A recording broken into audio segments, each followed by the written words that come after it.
Evangelho segundo escreveu Marcos, capítulo de número 5, versículo de número 41, que diz assim: E tomando a menina pela mão, disse: Talita cumi, que traduzido é: Menina, a ti te digo, levanta-te. E logo a menina se levantou e andava, pois já tinha 12 anos. E assombraram-se todos com grande espanto. E mandou-lhes expressamente que ninguém o soubesse, e disse que lhe dessem de comer. Amém? Pode se assentar. Meus amados irmãos, é com muito temor e tremor a Deus que por mais uma oportunidade nós assumimos o microfone para ministrar uma palavra responsável vindo diretamente do coração de Deus para os nossos corações. O capítulo de número 5 do evangelista Marcos, ele tem uma seríssima ligação também com o capítulo de número 4. E dentro do capítulo 4 e capítulo 5, nós iremos perceber que acontece algumas coisas, e esses acontecimentos que temos aqui, ele vai de encontro a todas as áreas da nossa vida. Quando olhamos para o capítulo de número 4, no versículo de número 35, Jesus está entrando com os seus discípulos num barco e começa uma trajetória, indo para o outro lado do lago, indo para a cidade de Genezaré. E quando lá chega, antes de chegar lá, aliás, eles sofrem com uma grande tempestade. E os discípulos ficam apavorados, com medo do que poderia acontecer. E o texto bíblico diz que eles clamam por Jesus. Jesus levanta, ele vai em direção e repreende toda aquela tempestade. Ele diz: aquieta-te mar, acalma-te vento, e tudo se fez bonança. Jesus tem o poder sobre a natureza. Quando eles chegam do outro lado, a Bíblia diz assim que ele encontrou com um homem que estava possesso por demônios. E esses demônios faziam com que esse homem andasse por essa cidade, tentando contra a sua própria vida, pegando pedras e batendo contra o seu próprio corpo. Ele gritava em alta voz para que toda aquela cidade ali estava trazendo ali um problema, trazendo uma perturbação para aquela localidade. E a Bíblia diz assim que quando Jesus encontra com esse homem que estava possesso, ele dá a libertação para esse homem.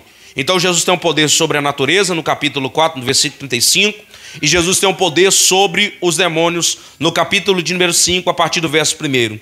Já no capítulo de número 5, ainda no versículo de número 25, nós iremos perceber que uma mulher que estava sofrendo há 12 anos de um fluxo de sangue.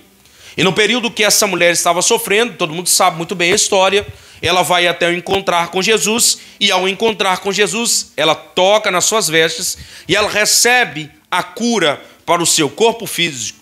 Então Jesus tem um poder sobre a natureza, Jesus tem um poder sobre os demônios, Jesus tem um poder sobre as enfermidades, utilizando dessa frase, Talita cumi, que traduzido é: menina, a ti te digo, levanta-te. Mas para nós entendermos o que está acontecendo, Jesus está vindo de uma viagem missionária. E no momento em que ele está vindo de uma viagem missionária, ele vem para a cidade chamada Cafarnaum. E quando ele chega nessa cidade de Cafarnaum, mais uma vez, uma grande multidão estava esperando Jesus do lado de lá. E quando Jesus chega, essa grande multidão estava ansiosa, querendo ouvir uma palavra, querendo ouvir um ensinamento, querendo ver um milagre, ou mesmo por curiosidade saber quem era que estava chegando. E quando nós falamos sobre uma multidão ou uma grande multidão, naquele tempo alguns contavam ou tentavam contabilizar, sendo 5.000 homens, sem contar mulheres e crianças. Se porventura nós pegarmos desses 5.000 homens e colocar pelo menos uma mulher para cada homem, caminhando junto, teríamos então 10.000 pessoas. Se pelo menos 2.500 mulheres levassem consigo uma criança, nós teremos então uma multidão de 12.500 pessoas. Então perceba aqui que essa grande multidão estava indo ao encontro de Jesus, estava indo ver Jesus. E quando Jesus desce e ele chega nessa região, a Bíblia diz assim que um homem, por nome Jairo, ele sai de onde ele estava e vai ir encontrar com o mestre. Por que ele vai, Tiago? Porque Jairo, ele tinha uma necessidade urgente. Jairo tinha uma necessidade, ele tinha um problema dentro da sua casa. E sabendo que Jesus estava naquela região, então o que ele faz? Ele vai em direção a Jesus para pedir que o mestre pudesse ir na sua casa. Só que algo me chama a atenção, e esse algo que me chama a atenção é que quando a gente vai estudar, e eu sei que vocês são bem ensinados, porque eu conheço o pastor de vocês e sei o quanto ele ama a palavra de Deus, nós iremos entender e ler na palavra de Deus que esse Jairo aqui era considerado como um dos principais da sinagoga, um dos chefes da sinagoga. Sinagoga nada mais era que um lugar onde eles se reuniam para falar da palavra de Deus, para ler a palavra de Deus e ouvir ensinamentos a respeito da palavra de Deus. Então, naquela localidade, existia esses homens que ficavam responsáveis por aquele lugar, conhecido como sinagoga. E esse Jairo aqui, ele era um desses que trabalhava, que organizava o local, que também pegava o rolo do livro da lei e entregava na mão daquele que iria fazer uso, que iria fazer menção da palavra do Senhor. E aqui me chama a atenção porque Jairo, ele não era uma pessoa qualquer. Jairo, ele não era uma pessoa comum no meio da sociedade, mas ele tinha um cargo, e um cargo específico, e esse cargo fazia com que ele estava sempre próximo ali na sinagoga, trabalhando. Porém, o texto diz assim para nós que esse Jairo, ele vai ir ao encontro do Mestre Jesus. Ele tinha uma necessidade urgente. E que necessidade é essa, Tiago? A necessidade era porque a sua filha estava miseravelmente enferma. E com Jairo nós aprendemos algo importante. E o que é? É que você vai perceber que quando você começa a fazer a leitura, a partir do verso de número 21, do capítulo de número 5, você vai ver Jesus chegando do outro lado, mais uma vez, e esse Jairo vindo no meio dessa grande multidão para ir encontrar com o mestre. Pastor Anderson, eu não sei a maneira com que ele veio, mas eu imagino que veio com muita rapidez e quem sabe até pedindo a alguém para se afastar, porque ele precisava chegar até a presença do Mestre Jesus. Ele precisava falar com Jesus. E o texto diz que quando ele chega próximo do Mestre, a primeira coisa que Jairo faz, ao invés de despejar os seus pedidos, ao invés de já de cara falar alguma coisa para o Mestre a respeito da situação que ele estava vivenciando, a primeira coisa que ele faz é se prostrar diante de Jesus e adorá-lo, né? Se prostrar diante dele e reconhecê-lo como Senhor. E aqui nós aprendemos algo importante com Jairo.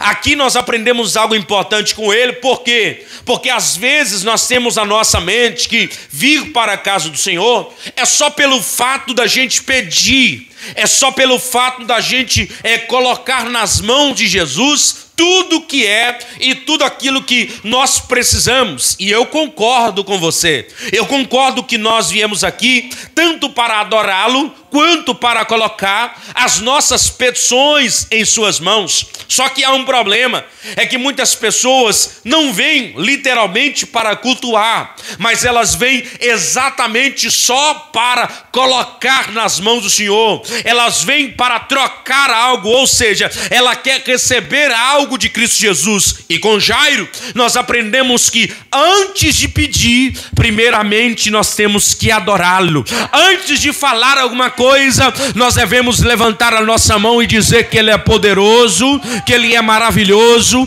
que ele faz coisas extraordinárias por nós, e é por isso que nós estamos alegres. E é por isso que nós aprendemos com Jairo que quando nós entrarmos na presença de Deus, quando nós entrarmos na tua casa, quando nós dobrarmos o nosso joelho, quando nós formos falar com Jesus, a primeira coisa que devemos fazer é adorá-lo na beleza da sua santidade, é reconhecer que o teu poder é grandioso e não há ninguém maior do que ele, é falar que ele é santo, que ele é poderoso, que ele é maravilhoso, que ele é digno de toda honra, de toda glória e de toda exaltação. Depois da gente adorar, aí sim é o momento da gente falar com ele sobre as nossas necessidades. E se porventura você quiser passar o culto inteiro só adorando, não se preocupe, porque ele sonda o teu coração e ele esquadrinha os seus pensamentos e ele sabe qual é a necessidade da tua vida, da tua casa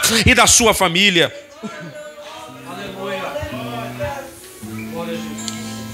Mas imagina comigo um pai com uma moça de 12 anos de idade, indo até Jesus, pedindo para que ele vá na sua casa. O versículo de número 23 diz assim que ele rogava muito para que Jesus fosse até a sua casa. E ele dizia: Senhor, a minha filha está miseravelmente enferma. Em algumas traduções, nós conseguimos ler que ele diz assim: a minha filha está moribunda. E quando a gente vai olhar o símbolo ou o significado dessa palavra moribunda, significa que essa moça estava com uma doença gravíssima e que não dependia agora de dias, que não dependia agora de horas, mas que dependia de minutos para que ela viesse a falecer. Só que Jairo, ao que tudo indica, no capítulo de número 1, a partir do verso de número 21, estava presente lá na sinagoga, quando Jesus repreendeu os demônios de um jovem. Então, quando ele ouve falar que Jesus estava de volta naquela cidade, a primeira atitude de Jairo era: eu sei que eu tenho um cargo específico aqui nessa localidade, eu sei que eu sou um homem importante na sinagoga, e eu sei que alguns estão dizendo que esse homem aí é um falso profeta, mas eu sei quem ele é, porque eu já vi ele fazer, e eu sei o que ele tem a capacidade de fazer, então eu vou atrás de Jesus. E no dia que eu estava estudando isso, eu me coloquei na condição de Jairo. Eu sou pai de 2 meninas. Uma tem 3 anos, caminhando para 4 anos de idade. E eu tenho mais uma de 5 mesinhos que fez quinta-feira passada. Linda igual o pai. Linda igual o pai. É só olhar para a cara do pai e vai saber que a menina é linda. Os irmãos tá assim, tadinha da criança, é feia demais. Mas elas são lindas. Puxou eu um pouquinho só alguns traços, mas a beleza é toda da mãe. E eu me coloquei na condição de Jairo. E o pai, pastor Antes, que ama, quando eu digo pai, eu estou falando de pai e mãe. O pai que ama verdadeiramente o filho, ele faz de tudo para ver o filho bem. Sim ou não? Se o pai que ama, que cuida, que zela, e ele vê que o seu menino, igual esses meninos que estão aqui, corre para lá, corre para cá, isso não me incomoda. E eu vejo esses meninos alegres, gritando, isso é saúde. E quem é pai sabe muito bem que se chegar um dia que o menino está moadinho no canto, aí a gente vai ficar preocupado. Esse menino não é assim, está passando mal, o que está acontecendo? Vai lá colocar a mão na testa, vai procurar saber o que está acontecendo para ver se está com febre, se é alguma coisa. E se estiver passando mal, o pai vai ficar atento, vai ficar preocupado, vai pensar no que pode fazer se porventura as coisas começarem a piorar. Por quê? Porque a preocupação de um pai é um coração de um pai. Aleluia. Imagina aqui a condição que Jairo estava, porque ele olhou para Jesus e disse assim: Senhor, a minha filha está miseravelmente enferma. A sua enfermidade está muito grave e eu preciso que o Senhor vá na minha casa. Eu preciso que o Senhor venha até a minha casa e imponha as suas mãos para que sare e para que ela viva também. Jairo tinha no seu coração a certeza que se Jesus fosse enquanto ela estivesse viva, ele poderia solucionar o problema. Por que ele pensava assim? Porque para nós, como seres humanos, sabemos que a morte é o último estágio. E a morte para nós é algo que nós não conseguimos resolver apenas o nosso próprio Deus. Então, quando Jairo olha e diz assim: Senhor, vamos comigo na minha casa, para que o Senhor imponha as suas mãos sobre ela, para que o Senhor sare essa menina, e também para que ela viva, para que ela tenha continuidade de vida. Jesus disse: eu vou na sua casa, Jairo, eu vou lá com você. A Bíblia diz assim que eles começam a caminhar em direção à casa de Jairo. No versículo de número 24 diz assim, que essa grande multidão estava apertando e oprimindo o mestre. Então você sabe muito bem que quando você está no meio de uma multidão, você não vai conseguir andar em caminhos, em passos mais acelerados. Por quê? Porque tem alguém na sua frente. Agora imagina o coração do pai, querendo que ele chegasse depressa na sua casa, mas aquela multidão apertando e oprimindo. E como se não bastasse, no meio desse negócio todo, aparece uma mulher que sofria 12 anos de fluxo de sangue e vai lá e toca nas vestes de Jesus. E quando Jesus estava caminhando, por mais que com dificuldade, tudo bem, mas Jesus para. E eu imagino o coração do pai, eu querendo que ele vá depressa e ele para. Vou falar de novo. Eu querendo que Jesus vá depressa e ele para. É porque as coisas não acontecem no nosso tempo. É isso que a gente precisa entender. É que as coisas não acontecem no nosso tempo. As coisas acontecem no tempo dele. Imagina isso aqui, gente. O pai com necessidade, querendo que Jesus vá na sua casa. Desculpa-me, eu sou muito expressivo assim mesmo. Mas doido querendo que ele vá na sua casa, que ele vai com depressa para impor as mãos. Porque enquanto ela tiver vida, ainda há esperança no coração do Jairo. Jesus para. E ele diz assim: quem foi que me tocou? Aí Pedro olha para Jesus e fala assim: eu vou trazer para o dia de hoje, para a gente entender. O Senhor só pode estar loucão da cabeça. Esse monte de gente apertando e oprimindo a gente, o Senhor tem coragem de perguntar: quem foi que te tocou? Só que Jesus olha para ele e diz assim: mas esse toque aqui não foi como os demais.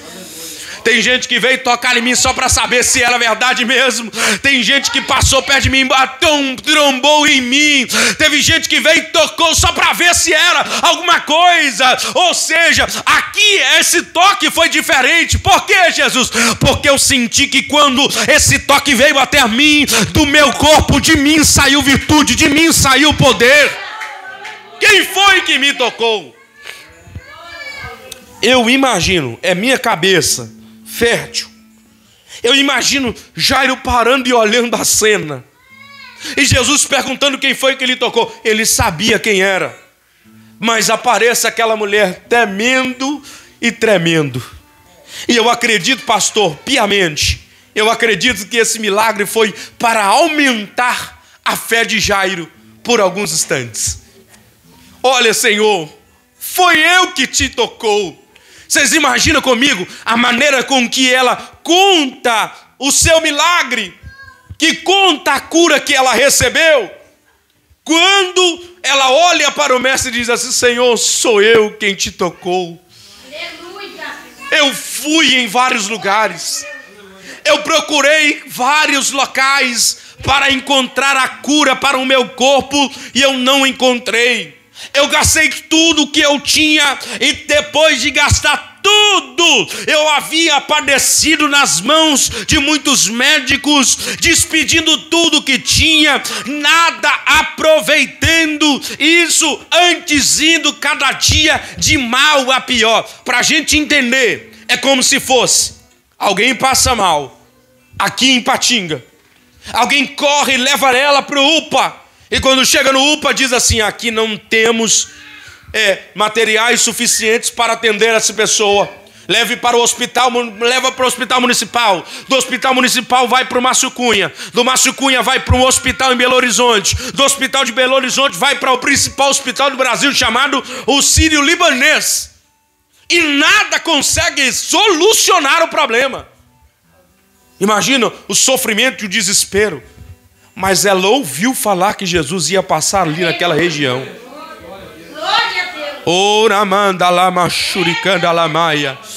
Você não veio aqui essa noite só porque o presbítero Tiago ia estar aqui com vocês, não.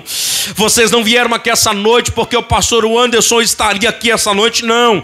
Você veio aqui essa noite porque Jesus está presente nesse lugar e Ele daria palavra de direcionamento e de encorajamento para a sua casa, para a sua família, para você. Oh glória, se você veio para adorar Jesus, levante a sua mão comigo e adore a Ele na beleza da sua santidade. Louvado seja o teu nome, Senhor. Aleluia. Glória a Deus. Imagina Jairo vendo essa situação. A mulher, temendo e tremendo, se aproximou, prostrou diante dele e disse toda a verdade.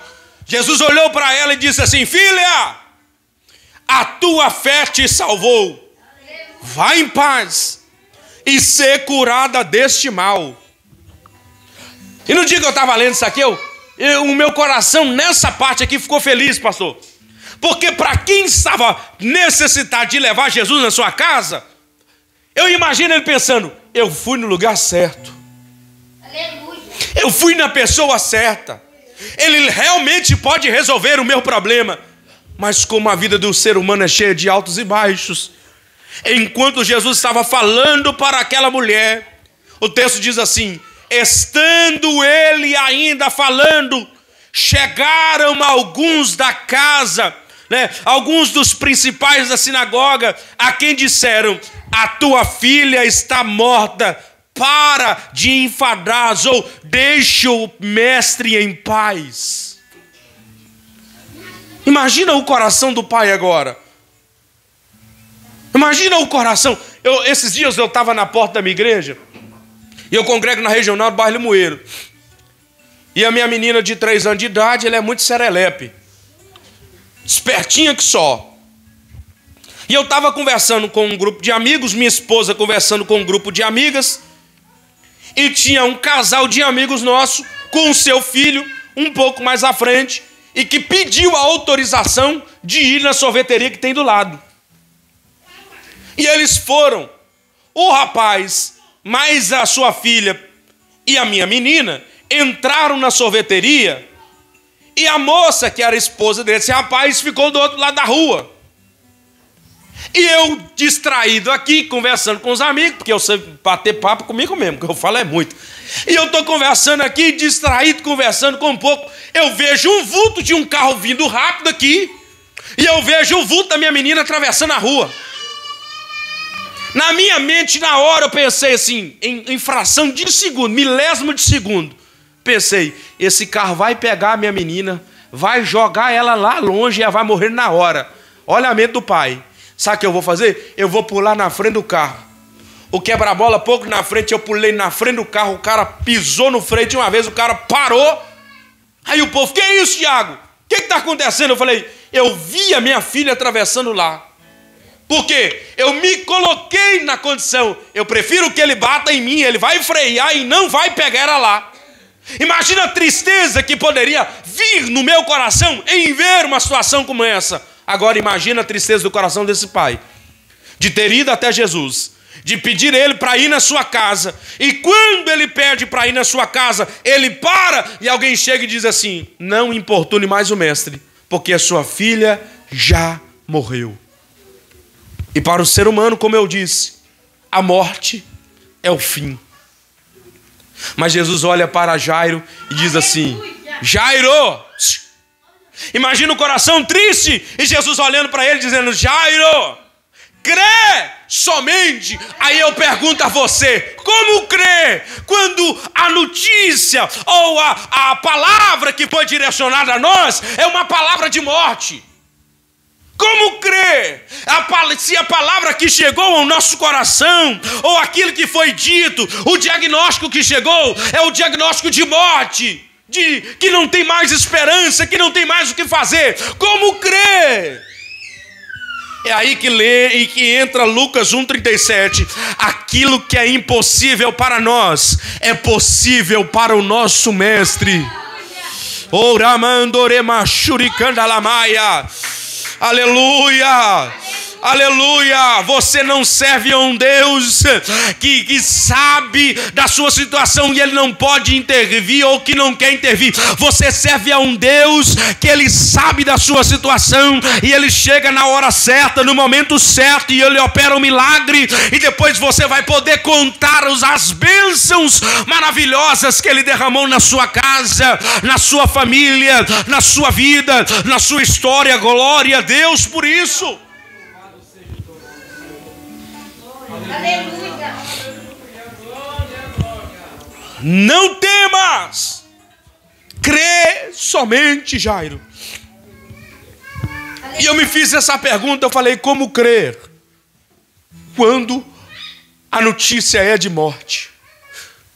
Só que a gente precisa entender que quem está falando crê somente não era nenhum dos discípulos. Não é o irmão Tiago que está dizendo para você, crê somente, mas sim o Todo-Poderoso. O dono da vida está dizendo, crê somente. Acredite no milagre. Creia. Creia porque vai acontecer. Oh, glória a Deus. Aí quando ele disse isso, ele não permitiu que ninguém fosse com ele, a não ser Pedro, Tiago e João, irmão de Tiago. Todos esses 4, com Jairo 5, eles foram em direção à sua casa.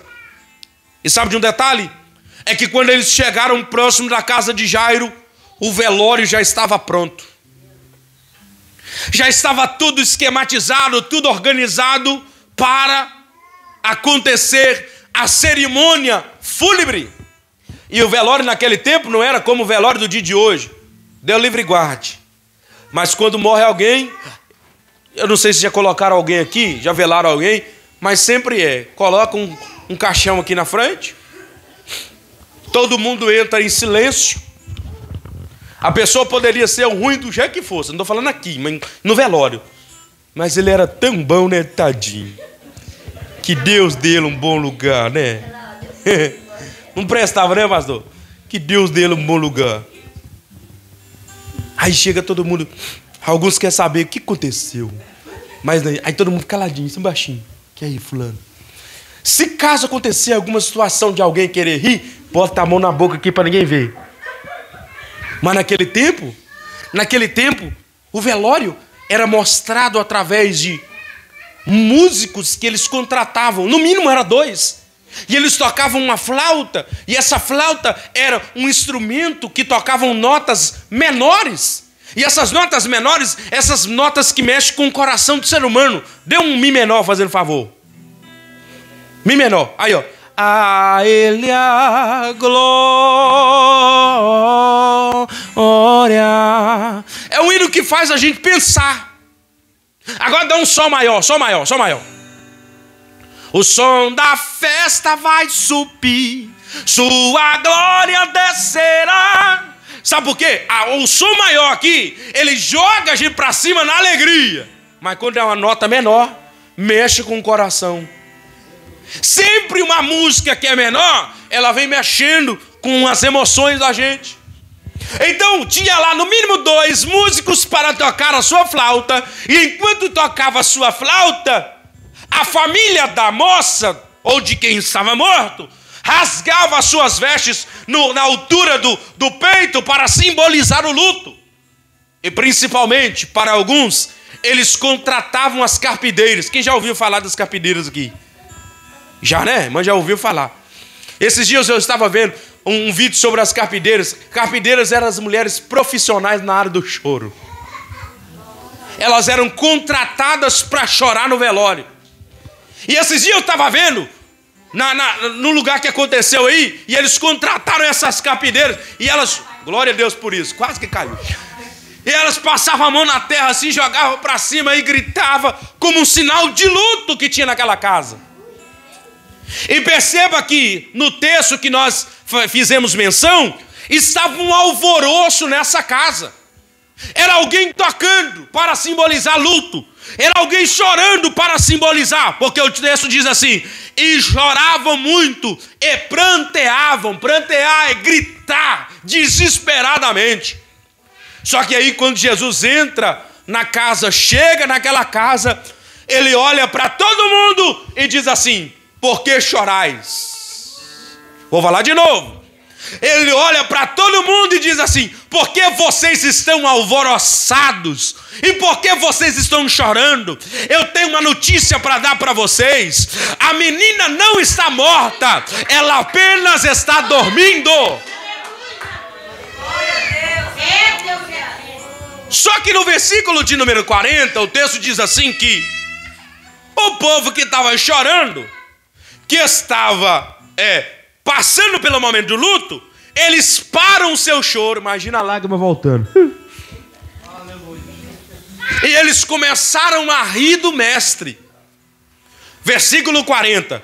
E riram-se dele, porém ele, tendo feito sair todo mundo, tomou consigo o pai e a mãe da menina e os que com ele estavam, e entrou onde a menina estava deitada.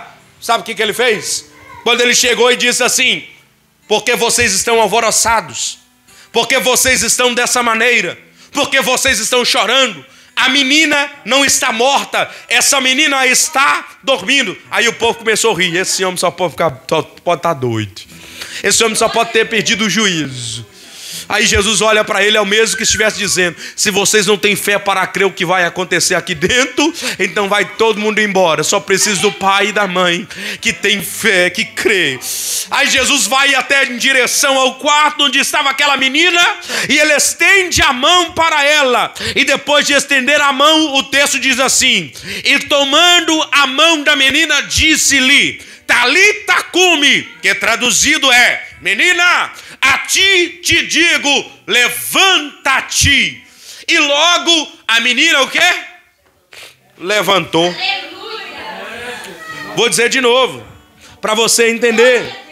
Vocês são inteligentes e estão entendendo, mas eu vou dizer de novo só para gravar na tábua do seu coração. Por que você veio trazendo essa palavra, Tiago? Porque Jesus está dizendo: eu estou entrando na sua casa para levar vida para alguém que está morto espiritualmente lá dentro, glória. Eu estou entrando dentro da sua casa, da sua família, para dizer: fulano, ciclano, beltrano, levanta-te, porque você precisa voltar para o lugar de onde você nunca deveria ter saído, oh glória. Jesus vai começar a salvar almas aqui nessa localidade, oh glória. Eu quero profetizar aqui de olhos abertos uma palavra que Jesus tem colocado no meu coração desde que eu cheguei. Vai chegar um tempo de vocês começarem a colher, que vocês terão de mudar dessa localidade para um lugar maior, para comportar o número de pessoas que Jesus vai mandar para essa casa, oh glória. Jesus está presente aqui essa noite. Você pode adorá-lo, você pode bendizê-lo, você pode exaltá-lo. Então comece a dar glória a Deus e aleluia no seu lugar agora. Seja cheio da presença de Cristo Jesus aí nesse momento.